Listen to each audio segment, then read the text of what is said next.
مستمعينا الكرام، ننقل لكم الآن شعائر صلاة الجمعة من المسجد النبوي الشريف بالمدينة المنورة.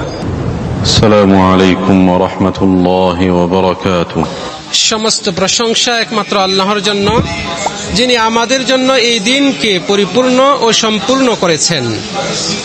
অতঃপর আমাদের উপর নিয়ামতের ঢেউ বর্ষণ এবং অনুগ্রহের বর্ষণ অবারিত করেছেন। আমি সাক্ষ্য দিচ্ছি যে একমাত্র আল্লাহ ছাড়া সত্য কোনো মাবুদ নেই, তার কোনো শরীক নেই। তিনি আমাদেরকে তার শ্রেষ্ঠ রাসূল দ্বারা বিশেষিত করেছেন এবং আমাদেরকে শ্রেষ্ঠ জাতিতে পরিণত করেছেন। আমি সাক্ষ্য দিচ্ছি যে আমাদের নবী মুহাম্মদ তার বান্দা ও রাসূল, তাকে বিশ্ববাসীর জন্য রহমত হিসেবে প্রেরণ করেছেন এবং হেদায়েত, সুস্পষ্ট প্রমাণ ও প্রজ্ঞা সহ প্রেরণ করেছেন। আল্লাহর রহমত ও শান্তি বর্ষিত হোক তার উপর, তার পরিবার ও সাহাবীদের উপর এবং যারা তার পথ নির্দেশনকে ইহসানের সাথে অনুসরণ করে এবং তার দিকে অনুরাগী হয় তাদের উপর। অতঃপর হে মুমিন নরনারীগণ, আল্লাহ তাআলা তার নিয়ামতের জলাধর থেকে যা বর্ষণ করেছেন, তার অগাধ অনুগ্রহ থেকে যা দান করেছেন, সেজন্য আপনাদেরকেও আমাদেরকে অভিনন্দন। তার নিয়ামতের ফলগুধারা প্রবাহমান রয়েছে, তার অনুগ্রহের লক্ষণ উন্মোচিত হয়েছে। অভিনন্দন, অভিনন্দন বাইতুল্লাহতে হজ আদায়কারী ও তার অনুরাগীদেরকে হজ সম্পন্ন করার নিয়ামত লাভের জন্য। অভিনন্দন এই দেশের শাসকদেরকে হারামাইনের সেবা ও হাজিদের তত্ত্বাবধানের জন্য। সুতরাং আল্লাহর জন্যই সমস্ত প্রশংসা, আল্লাহর জন্যই প্রশংসা করছি তার অপার ও সীমাহীন অনুগ্রহের কারণে। এমন প্রশংসা যা দ্বারা তার প্রকৃত হক আদায়ে আমাদের অপারগতা স্বীকার করছি এবং এর দাতা ও হকদারের অনুগ্রহের স্বীকারোক্তি প্রকাশ করছি।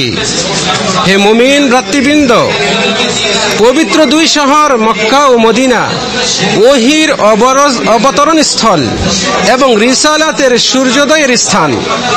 নিশ্চয়ই তা বরকতময় অঞ্চল ও পবিত্র ভূমি, যেখানে আল্লাহর ওহী অবতরণ হয়েছে এবং রিসালাতের আগমন ঘটেছে, তার পথচলা শুরু হয়েছে।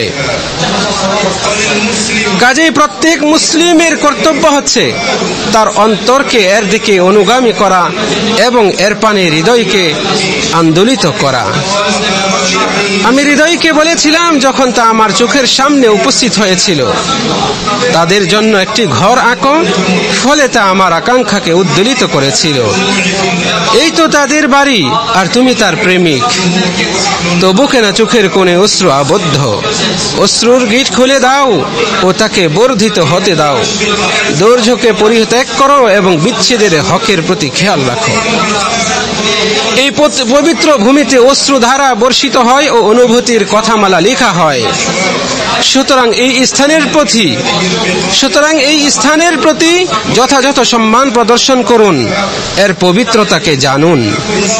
আপনাদের নিকট মর্যাদাপূর্ণ স্থান, মর্যাদাপূর্ণ সময়, মর্যাদাপূর্ণ লক্ষ্য উদ্দেশ্যের সমন্বয় ঘটেছে। আর নিঃসন্দেহে মর্যাদাপূর্ণ সময় ও শ্রেষ্ঠ স্থানে সৎ আমলের প্রতিদান বহুগুণে বৃদ্ধি পায়। অনুরূপভাবে বান্দা কর্তৃক স্থান ও কালের মর্যাদাহানির দুঃসাহস দেখানোর কারণে এর শাস্তিও বিশাল হয়, যেমনটি মহান আল্লাহ সুবহানাহু ওয়া তাআলা বলেন, ওয়া মান ইউরিদ ফীহি বিইলহাদিন বিযুলমিন নুযিকহু মিন আযাবিন আলীম।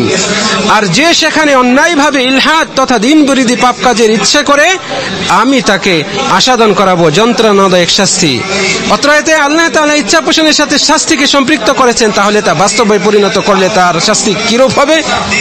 নবী সাল্লাল্লাহু আলাইহি ওয়াসাল্লাম বলেছেন, মদিনা হলো হারাম এলাকা। এখানে যদি কেউ বিদআত করে কিংবা বিদআতিকে আশ্রয় দেয়, তবে তার উপর আল্লাহ, সকল ফেরেশতা ও মানব কুলের অভিশাপ। তার কোনো ফরজ নফল ইবাদত আল্লাহর দরবারে কবুল হবে না। সহিহ বুখারী মুসলিমের হাদিস। আল্লাহ তাআলা আমাদেরও আপনাদের সৎ আমলগুলো কবুল করুন এবং আমাদেরও আপনাদের মহৎ ইচ্ছাগুলো পূরণ করুন। আমাদেরও আপনাদেরকে কোরআন ও সুন্নাহর মাধ্যমে বরকত দান করুন এবং তার তাকওয়া আমাদেরকে উত্তম পাথেয় হিসেবে এবং ঢাল হিসেবে গ্রহণ করার তৌফিক দান করুন। আল্লাহ তাআলার কাছে ক্ষমা প্রার্থনা করছি, আপনারাও তার কাছে ক্ষমা প্রার্থনা করুন। নিশ্চয়ই তিনি পরম ক্ষমাশীল ও পরম দয়ালু। সমস্ত প্রশংসা আল্লাহর জন্য, যিনি রাত ও দিনকে পরস্পরের অনুগামী রূপে সৃষ্টি করেছেন, তার জন্য যে উপদেশ গ্রহণ করতে বা কৃতজ্ঞ হতে চায়। আমি সাক্ষ্য দিচ্ছি যে একমাত্র আল্লাহ ছাড়া সত্য কোনো ইলাহ নেই, তার কোনো শরীক নেই। বাতিল্লা যা বলে তিনি তার ঊর্ধ্বে। আমি আরো সাক্ষ্য দিচ্ছি যে মুহাম্মদ তার বান্দা ও রাসূল, তাকে কিয়ামতের আগে পাঠিয়েছেন সুসংবাদদাতা ও সতর্ককারী রূপে, এবং তার অনুমতিক্রমে তার প্রতি আহ্বানকারী ও আলোকিত প্রতীক রূপে। আল্লাহ তাআলা তার উপর, তার পরিবার ও সাহাবীদের উপর এবং যারা ইহসানের সাথে তার অনুসরণ করে তাদের সকলের উপর অসংখ্য সালাত ও সালাম বর্ষণ করুন। অতঃপর আল্লাহর তাকওয়াই হচ্ছে শ্রেষ্ঠ পাথেয়, উপযুক্ত পথ এবং সর্বোচ্চ স্তম্ভ। যে ব্যক্তি এর পোশাক পরিধান করে তার জন্য এটা শোভা, আর যে এর দ্বারা আত্মরক্ষা করে তার জন্য এটা বর্ম। মহান আল্লাহ বলেন, ওয়াতাজাওয়াদু ফাইন্না খায়রাজ যাদিত তাকওয়া, আর তোমরা পাথেয় সংগ্রহ করো, নিশ্চয়ই সবচেয়ে উত্তম পাথেয় হচ্ছে তাকওয়া। হে বোধ সম্পন্ন ব্যক্তিগণ, তোমরা আমারই তাকওয়া অবলম্বন করো। হে মুমিন নরনারীগণ, আমরা যখন হজের মৌসুমকে বিদায় জানাই, তখন আমরা একটি হিজরি সালকেও বিদায় দিই এবং আরেকটি সালকে স্বাগত জানাই। এগুলো হলো সেসব দিন যা একটিকে গুটিয়ে নেওয়া হলে অন্যটিকে প্রকাশিত করা হয়। এগুলো পৃথিবীতে চিন্তা ভাবনার দিগন্তকে উন্মুক্ত করতে এবং জামানার অতীত ও ভবিষ্যৎ নিয়ে বিবেচনা, চিন্তা ভাবনা, উপদেশ গ্রহণ করতে আহ্বান জানায়। এই দিনগুলো বিভিন্ন পর্যায় ও বাহনের ন্যায়, যা আবর্তন করে ও প্রস্থান করে। এমন যুগ যা অতিক্রান্ত হয়, এমন যৌবন যা ক্ষয়প্রাপ্ত হয়। কাজেই এখানে স্থায়ী সুখ বা দীর্ঘস্থায়ী দুঃখের কিছু নেই। বস্তুত একজন মুমিন ব্যক্তি নতুন বছরকে সুধারণা ও শুভ কামনার সাথে স্বাগত জানায় এবং অতীতের দিনগুলোতে তাতে কৃত সৎ উদ্দেশ্য, কথা ও কাজের সাথে বিদায় জানায়। অতঃপর আপনারা সৃষ্টির সেরা ও মানবকুলের সর্দার মুহাম্মদ সাল্লাল্লাহু আলাইহি সাল্লামের উপর অধিক পরিমাণে অনবরত সালাত ও সালাম পাঠ করুন। হে আল্লাহ, আমাদের নবী মুহাম্মদ, তার পরিবার, সম্মানিত সাহাবীগণ এবং যারা ইহসানের সাথে তাদের অনুসরণ করে তাদের সকলের উপর দরুদ ও সালাম বরকত নাজিল করুন যতকাল বছর অতিক্রান্ত হয় ও একের পর এক নিয়ামত নাজিল হয়। হে আল্লাহ, আপনি ইসলাম ও মুসলিমদেরকে সম্মানিত করুন, কুফর ও কাফেরদেরকে অপদস্থ করুন। এ বরকতময় দেশকে সুরক্ষিত ও নিরাপদ করুন এবং সকল মুসলিম দেশকেও তা দ্বারা আবৃত করুন। হে আল্লাহ, আমাদের শাসক ও দুই হারামের খাদেম এবং তার নায়েবকে যাতে দেশ ও জাতির দিন ও দুনিয়াবী কল্যাণ ও উপকার রয়েছে তা সম্পাদন করা তৌফিক দান করুন।